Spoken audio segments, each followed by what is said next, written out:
estou aqui na estrada a viajar. Olho o céu e sinto além alguém a me velar.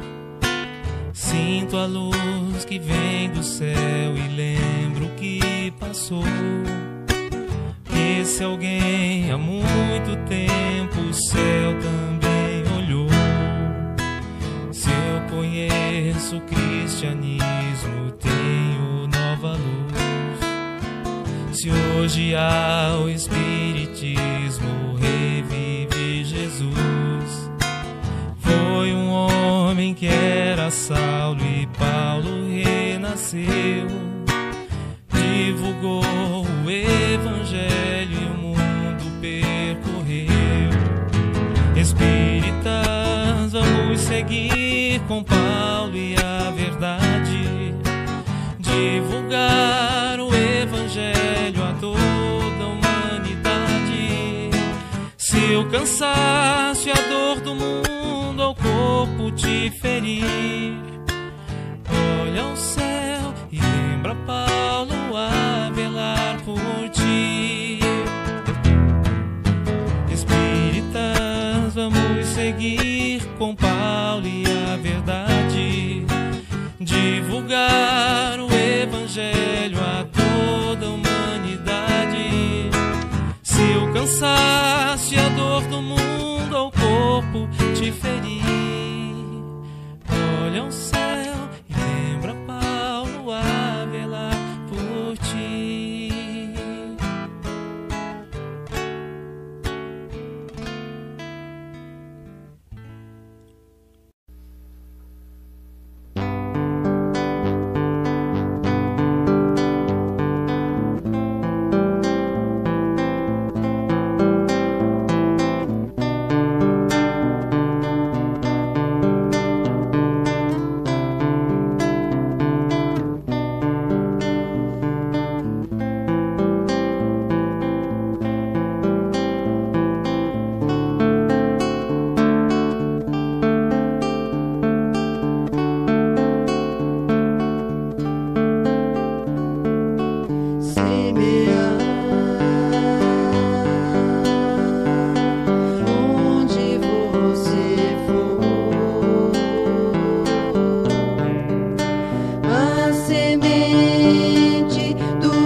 nascido do alto das mãos de Jesus, percorre o espaço e vem à terra fazer-se mensagem.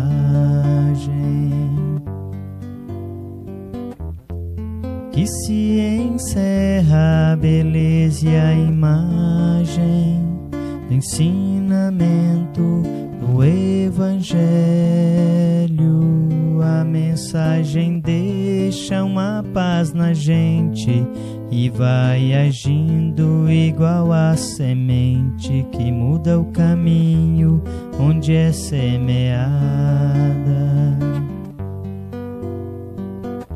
iluminando tudo, florindo a estrada, trazendo ao mundo mais amor e mais vida. Um raio de luz nascido do alto das mãos de Jesus, percorre o espaço e vem à terra fazer-se mensagem. Que se encerra a beleza e a imagem do ensinamento do Evangelho. A mensagem deixa uma paz na gente e vai agindo igual a semente que muda o caminho onde é semeada, iluminando tudo, florindo a estrada, trazendo ao mundo mais amor e mais vida.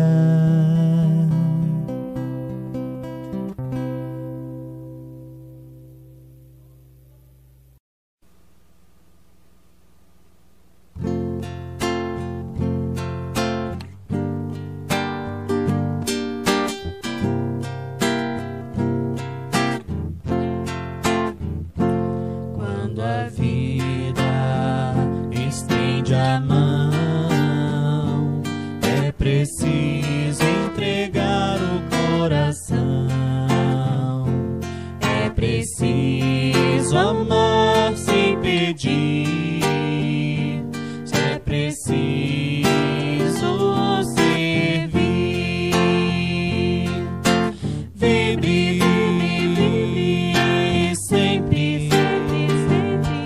Amar e servir é ser feliz. Vibre sempre. Amar e servir é ser feliz.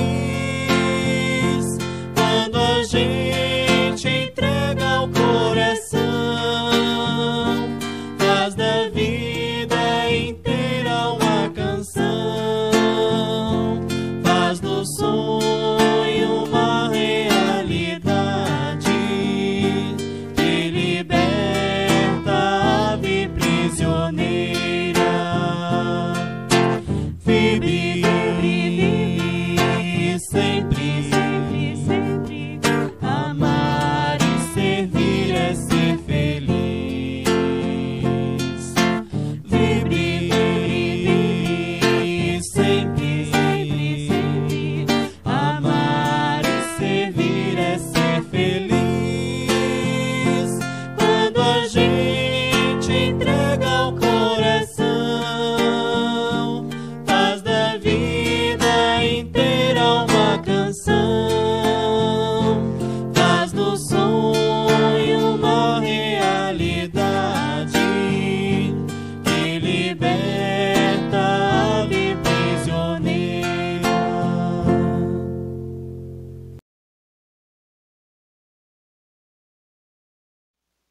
Olá, meus queridos irmãos, queridas irmãs.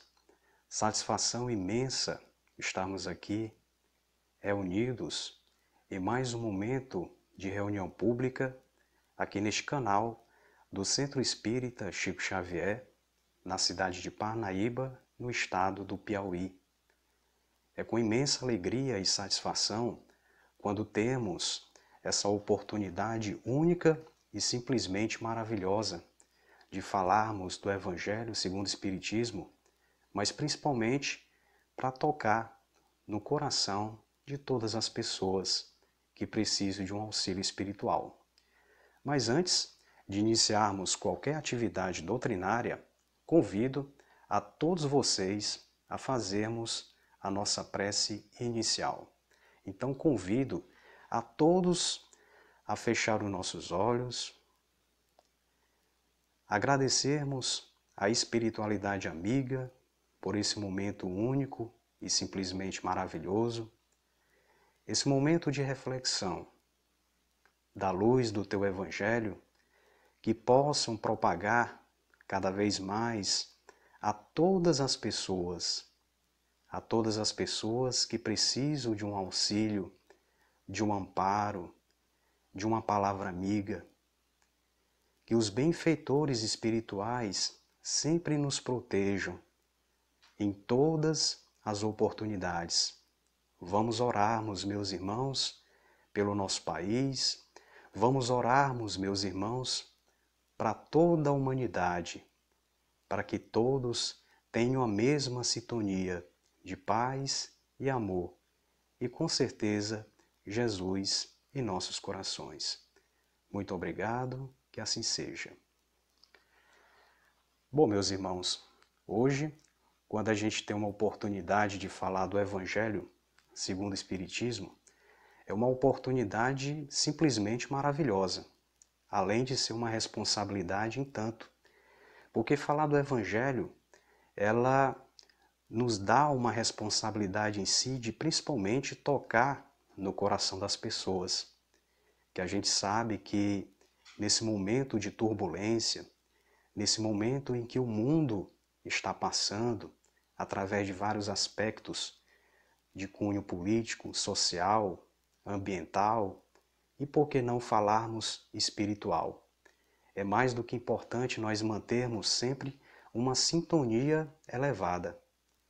É por isso que esses momentos que nós temos de falar de Deus através do Teu Evangelho é de suma importância para todos nós. Satisfação imensa. Eu me chamo Nixon, sou trabalhador desta casa, Centro Espírita Chico Xavier, em Parnaíba, no estado do Piauí, e hoje nós daremos continuidade a mais um item do capítulo 24, certo? O capítulo 24 do Evangelho segundo o Espiritismo, que diz: não coloqueis a candeia sobre o alqueire. O item que nós iremos falar nesse momento é o item 11 e 12. Os sãos não precisam de médicos. Os sãos não precisam de médicos. Um tema bastante interessante que agora nós vamos falar porque ela serve com certeza de lição para todos nós.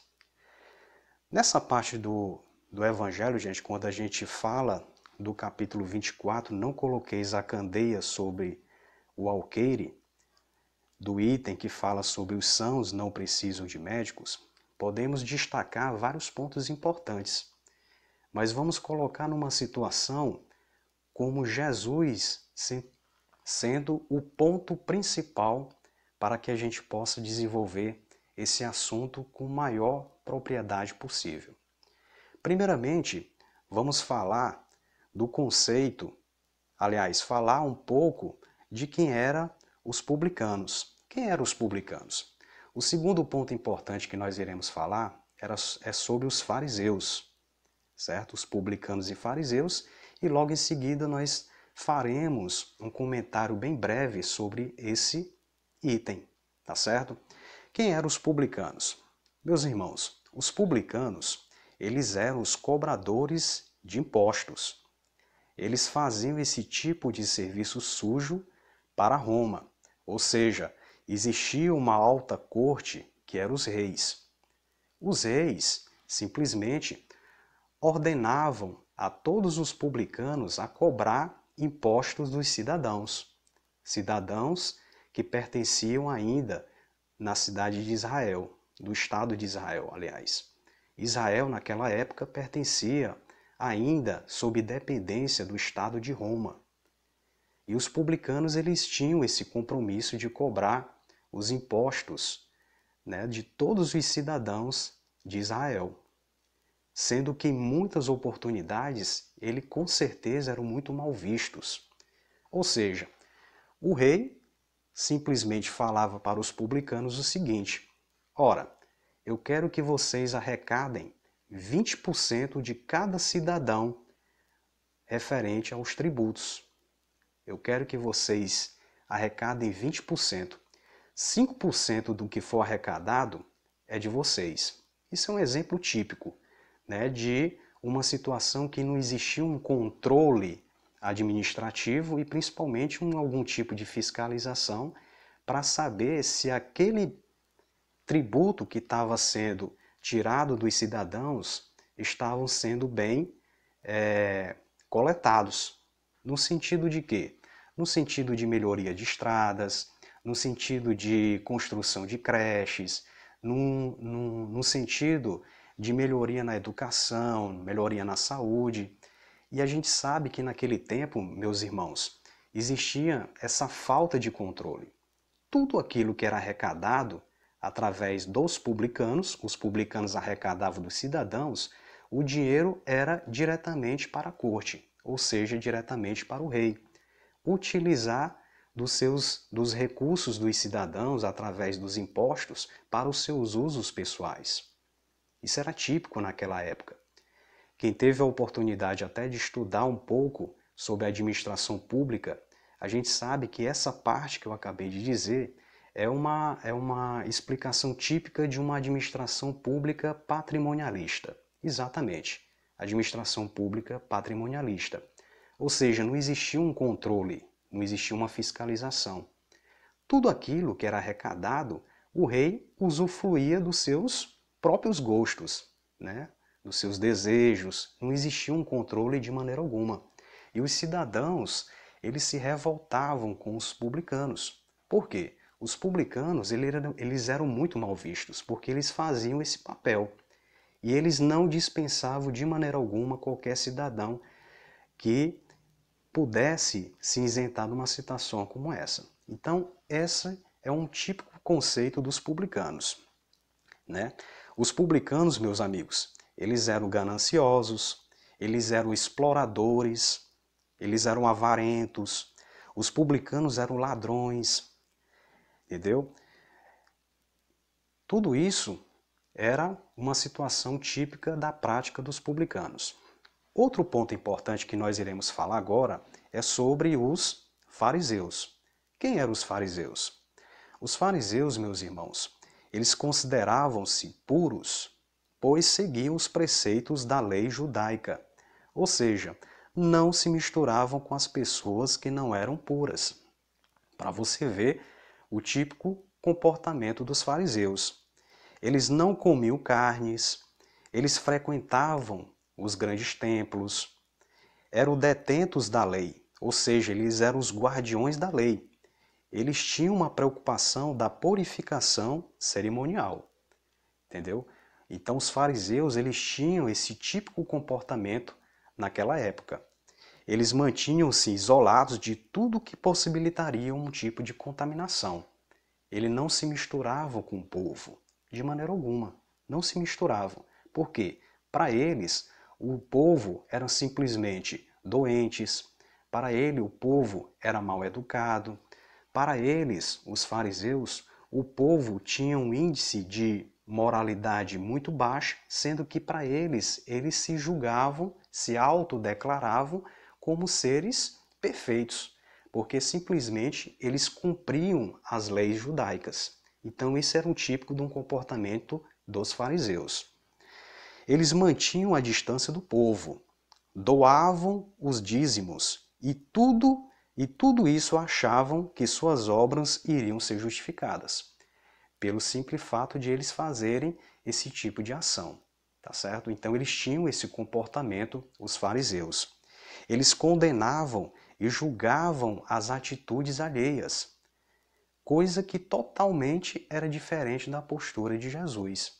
E é aí que nós iremos desenvolver o nosso assunto justamente nesse ponto de vista. voltando um pouco para os publicanos, voltando um pouco para os fariseus, e dentro desses conceitos relacionados a esses tipos de personalidades que existiam naquela época, Jesus Cristo, ele como é que se diz? Ele simplesmente conviviam na sociedade juntamente com todos eles. Exatamente isso. Em muitas oportunidades, meus irmãos, Jesus batia de frente com muitos fariseus. Batia de frente no sentido de que, dentro da questão de princípios morais, comportamentais e principalmente exercendo sempre a humildade, Jesus Cristo ele fazia totalmente ao contrário da postura dos fariseus. Ou seja, em grandes situações causava um certo questionamento por parte dos próprios fariseus. Chegava a dizer, nossa, como é que é um filho de Deus, considerado um Messias, tendo esse tipo de postura? Postura como assim? Como é que Jesus Cristo se comportava naquela época? Em muitas situações que eu acabei de falar sobre a situação dos fariseus, Jesus Cristo ele fazia totalmente ao contrário. O que ele fazia? Em vez dele ficar o dia todo orando nos templos, jejuando 3 vezes por semana, Jesus Cristo simplesmente ele andava no meio do povo. Ele acolhia o povo. Ele conversava com os ladrões. Jesus Cristo ele curava os lunáticos. Jesus Cristo ele conversava com as prostitutas, tudo no bom sentido. Ou seja, para ele era uma satisfação imensa porque as outras pessoas que chegavam a conversar com o próprio Jesus Cristo, esse tipo de pessoas, como as prostitutas, os ladrões, os lunáticos, os próprios publicanos, se sentiam totalmente bem pela postura que Jesus Cristo se comportava naquela época. E Jesus Cristo, como todos nós sabemos, possui um magnetismo incrível, respaldado dentro de uma moralidade altíssima, uma moralidade de uma hierarquia espiritual que, com certeza, nós estamos muito abaixo ainda da sua questão espiritual. Jesus era considerado um médico. Então, ele veio curar os enfermos da alma, ou seja, todos nós que estamos na Terra. Onde é que eu estou querendo dizer isso? Numa certa oportunidade, meus irmãos, Jesus Cristo ele estava comendo num banquete, ele estava num banquete junto com os publicanos, e nessa oportunidade, um deles, dos publicanos, era o próprio Mateus. Mateus, todos sabem que é o Levi. E nessa oportunidade, os fariseus chegavam e visualizavam aquela cena de Jesus Cristo comendo junto com os publicanos. E os fariseus olharam aquela cena e simplesmente perguntaram uns para os outros, questionando. Nossa, Jesus Cristo está comendo junto com os publicanos? E Jesus Cristo simplesmente respondeu, os sãos não precisam de médicos, somente os doentes. Os sãos não precisam de médicos, somente os doentes. Essa grande reflexão serve de lição para todos nós. É como eu falei na minha fala anterior. Jesus era considerado sempre um médico. E eu pergunto para todos vocês, quem que precisa de médico? Quem que precisa de médico? Parando para refletir dentro dessas explicações, dentro da temática da doutrina espírita, todos nós precisamos sim de médicos. Por quê? Porque nós somos considerados ainda doentes da Terra. Nós somos ainda considerados doentes da Terra. Nós somos herdeiros dos nossos próprios atos. Ou seja, a partir do momento que a gente já tem uma plena consciência de que se nós estamos aqui vivendo no planeta Terra, é porque nós temos ainda muito para evoluirmos espiritualmente e principalmente moralmente. Por que não falar essas duas palavras? Moralmente e espiritualmente. Isso é verdade. Basta você fazer uma simples pergunta para si próprio, dentro da sua consciência. Nós somos 100% felizes? É claro que não. Todos nós aqui na Terra, nós não somos ainda 100% felizes. Por quê? Sinal que nós ainda somos ainda imperfeitos. Nós viemos aqui por uma grande lição na Terra, para resgatarmos dívidas do passado. A nossa moral ainda deixa a desejar. Por que ainda deixa a desejar?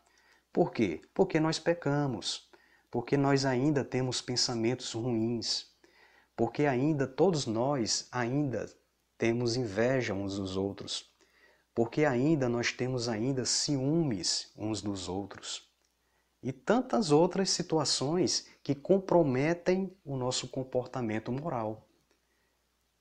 É por isso que nós ainda não somos ainda totalmente felizes. Isso é verdade, isso é um fato, isso é uma realidade.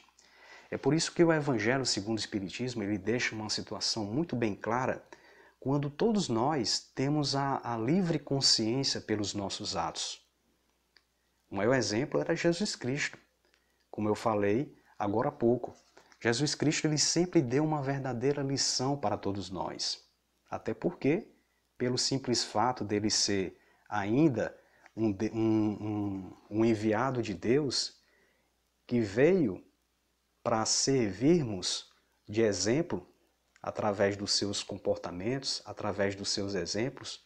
Então, Jesus Cristo com certeza sempre é o maior exemplo para todos nós seguirmos ainda, sem a menor sombra de dúvida. A doutrina espírita, meus amigos, esclarece de uma forma bem simples. Diante de tudo isso que foi falado, nós colocamos em várias situações como essa, que dentro desses próprios comportamentos, a gente ainda percebe que nós ainda temos muito que melhorar. É por isso que a doutrina espírita ela faz um papel importantíssimo para a vida de todas as pessoas, de esclarecer a realidade dos fatos. Imagine só se no momento de dificuldade na nossa vida, a gente tirar a nossa própria vida. No momento de turbulação, no momento de discussão, todos nós vamos saber o quanto a fé ela é importante para todos nós, para a gente melhorar o nosso grau de vibração, para melhorar cada vez mais a nossa postura diante dos fatos e das coisas que estavam acontecendo. Os fariseus, por exemplo, eles tinham muito essa questão de julgar o comportamento das pessoas, porque eles simplesmente achavam que, pelo fato deles obedecerem todos aqueles princípios, eles seriam salvos. E Jesus Cristo deixou uma grande lição para todos nós. O interessante, meus irmãos, que Jesus Cristo, em muitas oportunidades, fazendo uma comparação com os próprios fariseus, Jesus Cristo ele fazia questão de andar no meio do povo, andar no meio das massas, porque é justamente lá que existe realmente as pessoas necessitadas. É realmente lá que existem as pessoas que estavam precisando de ajuda. Jesus Cristo não fez uma seleção de pessoas para ele fechar o seu ciclo de amizade de maneira alguma. Ele simplesmente acolheu quem os procurou. E foi justamente isso que ele fez. Outro ponto importante que nós devemos levar em consideração, a gente analisa hoje da seguinte forma. Imagine só, se a gente conhece uma pessoa de uma moral super elevada, uma pessoa inteligentíssima, uma pessoa que não admite de maneira alguma pecados, aquela pessoa que leva tudo ao pé da letra e se tratando dentro dos princípios morais. Pode ter certeza, pessoal, que todos nós, de certa forma, a gente não se sente de maneira alguma confortável na presença dessa pessoa. Porque qualquer deslize, qualquer situação, a gente pode ser até corrigidos por eles. Mas o interessante é que nessa época, meus irmãos, para servirmos de exemplo, a gente percebe que todas aquelas pessoas necessitadas de espírito procuravam Jesus. Procuravam. Prostitutas procuravam Jesus, ladrões procuravam Jesus. Os cobradores de impostos, que eu acabei de citar o exemplo dos publicanos, procuravam Jesus simplesmente porque eles gostavam da companhia dele. Mas afinal de contas, por que existe esse diferencial? Jesus Cristo ele possuía um magnetismo incrível. que as pessoas automaticamente se sentiam bem e super acolhidas através de suas palavras, através dos seus exemplos. Isso é uma resposta mais precisa e sincera que nós podemos dar, porque justamente Jesus Cristo é um grande modelo e a gente se sente totalmente acolhido pela sua companhia, pelo seu afeto, pelas suas palavras. Então, meus irmãos, esse item é relacionado dentro desses princípios justamente para nós levarmos sempre em consideração todas essas explicações que servem para a nossa vida. Dando continuidade ao nosso assunto, nós podemos destacar agora, nesse exato momento, uma obra maravilhosa que fala do livro Justiça Divina, do Espírito Emmanuel. Emmanuel, dentro dessas explicações que eu acabei de falar para todos vocês, disse da seguinte maneira: Emmanuel fala que todos nós espíritos estamos ainda em tratamento na Terra. Sem a menor sombra de dúvida, nós ainda estamos em um contínuo tratamento. Nós somos ainda espíritos imperfeitos. Nós precisamos sim de tratamento. Por que nós precisamos de tratamentos? Porque a nossa qualidade moral ainda deixa a desejar. Nós precisamos sempre de oração, a gente precisa sempre de uma palavra amiga, que possa, acima de tudo, nos auxiliar do que for necessário. Uma das situações mais importantes que eu acho que, entrando dentro do outro assunto relacionado do contexto dessa explicação, a gente leva em consideração da seguinte forma. Uma das coisas que eu estava muito preocupado nesse período de pandemia, assim que iniciou esse momento de isolamento social, a primeira coisa que veio na minha cabeça, eu como um trabalhador espírita, onde eu estou habituado a frequentar uma casa espírita todas as semanas, para fazer o evangelho, para auxiliar no que for necessário numa atividade na casa espírita. E simplesmente eu perguntei, meu Deus, como é que vai ser isso nesse período de pandemia? Quando todos nós estávamos vivenciando, como até nesse exato momento ainda estamos vivenciando ainda, o isolamento social.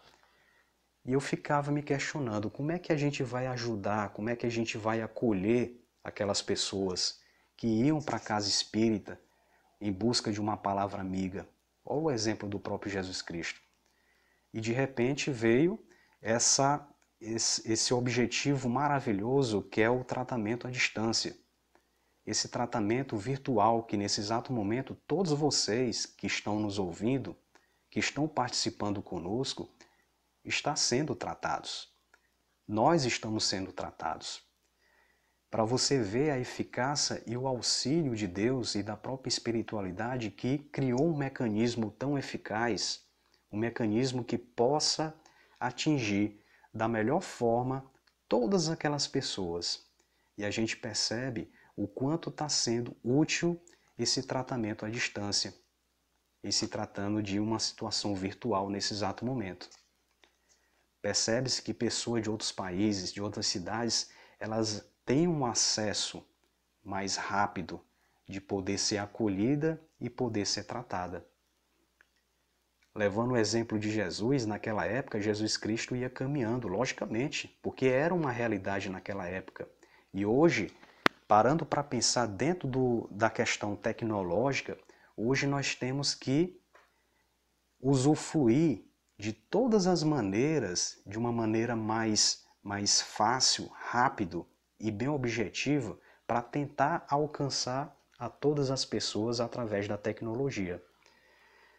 Então, hoje eu me sinto muito feliz e realizado estar participando de um tratamento à distância. Logicamente, não é pelo simples fato de eu estar falando aqui palavras do Evangelho, palavras que nos consolam cada vez mais, mas todos nós estamos em um contínuo tratamento. E por que não falarmos num contínuo aprendizado? Isso é uma realidade para todos nós. Nós somos ainda perfeitos, mas estamos à procura sempre de uma melhoria para todos nós, de uma melhoria íntima para todos nós. Meus irmãos, tem uma frase muito interessante no site momento.com.br, que diz o seguinte, que dentro dessas explicações a gente leva em consideração, que eu achei muito interessante para poder compartilhar com todos vocês, o seguinte, uma frase que leva em consideração para todos nós servirmos de exemplo. Eu achei muito interessante, que eu gostaria de compartilhar para todos vocês. É do momento.com.br. E ele fala na seguinte frase: política se afunda em corrupção. A violência domina na sociedade. Conviva tranquilamente com os corruptos. Olha só, conviva tranquilamente com os corruptos, sem se deixar iludir com a corrupção, sabendo que apenas lobos caem em armadilha para lobos. Perceba e tenha piedade dos erros alheios. O seu compromisso é com as leis divinas e com a sua própria consciência. Essa frase deixou muito clara todas essas explicações. O exemplo de Jesus. Jesus Cristo, ele convivia com os corruptos. Ele convivia com pessoas de má índoles, mas de maneira alguma ele se deixou levar diante das atitudes alheias para errar também. E por que a gente erra? Por que a gente erra? Então a gente tem que ter como exemplo essa frase que serve de reflexão para todos nós, não cairmos de maneira alguma em tentações da vida e erros, que a vida muitas das vezes aparece como oportunidades para a gente dizer o não e colocar um freio da nossa vida para nós, de maneira alguma, não entrarmos em deslize. Tá certo, meus irmãos? Então, espero que as minhas palavras tenham sido compreendidas. Agradeço de coração a todos vocês que participaram conosco. Hoje nós falamos desse item relacionado ao capítulo 24, não coloqueis a candeias sobre o alqueire, e falamos sobre os sãos não preciso de médicos, item 11 e 12. Quero agradecer a todos pela oportunidade e nesse exato momento convido a todos vocês a participarem agora, nesse exato momento, do passe à distância. Muito obrigado.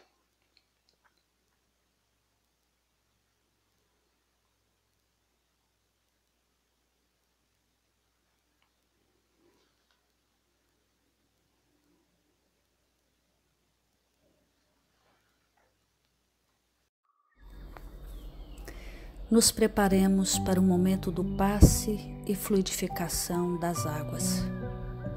Coloque um recipiente com água limpa para ser fluidificada. Irmãos, não importa aonde você está, quais as dificuldades que está enfrentando, Jesus está sempre pronto para vir em nosso socorro. Coloque-se de maneira confortável, que lhe facilite a concentração e a receptividade. Respire lenta e tranquilamente. Inspire, expire. Inspire, expire. Encha seus pulmões de ar e solte bem devagar. Deixe que energias de tranquilidade e paz penetrem seus pulmões, circulem por todo o corpo. Sua alma, em harmonia com o corpo, se sente tranquila e em paz. Mentalizemos a passagem de Jesus, dia claro. Os raios dourados do sol iluminam a paisagem alegre de Cafarnaum. Casario branco, trepadeiras multicoloridas e pássaros saltitantes enchem a paisagem de otimismo. A notícia das curas atraía a multidão dos necessitados. Subitamente Jesus aparece, esguio e belo. A túnica desce-lhe até os pés. Ao pôr do sol, todos os que tinham doentes atingidos de males diversos traziam-nos, e ele, impondo as mãos sobre cada um, curava-os. Assim narra o evangelista Lucas. Mentalize Jesus se aproximando de você. Ele impõe as mãos amigas sobre a sua cabeça. Perceba que de suas generosas mãos caem uma cachoeira de águas claras e puras, vindas do seu amor a te banhar. Derramam-se em sua cabeça, descem pelos ombros, banham todo o seu ser, te trazendo paz, serenidade, equilíbrio. Limpam todas as impurezas e te pacificam. Sinta estas águas te banhando, limpando. Respire. Mentalize agora Jesus como sol diante de você. Sua luz, seu calor te envolvem. Sinta as energias curadoras que emanam do Cristo em sua direção. Ele ouve as suas preces. Confie nele. Seu amor é infinito e te acompanha e protege, oferecendo de tudo o que necessitas. Confie. Absorva as energias curadoras de Jesus. Sua luz te envolve. Sinta essas energias percorrendo todo o seu corpo. Sinta-se fortalecido e em paz. Senhor Jesus, divino amigo, estende as tuas mãos generosas, Senhor, e transforma estas águas em remédio para os nossos males físicos e espirituais. Guarda-nos, Jesus, em sua paz. Estende as vibrações de amor em benefício do meu lar, Senhor. Que aqui possa reinar a paz, a saúde, a tranquilidade. Nós lhe rendemos graças, Jesus. Fica conosco hoje e sempre. Graças a Deus. Faça uso da água fluidificada.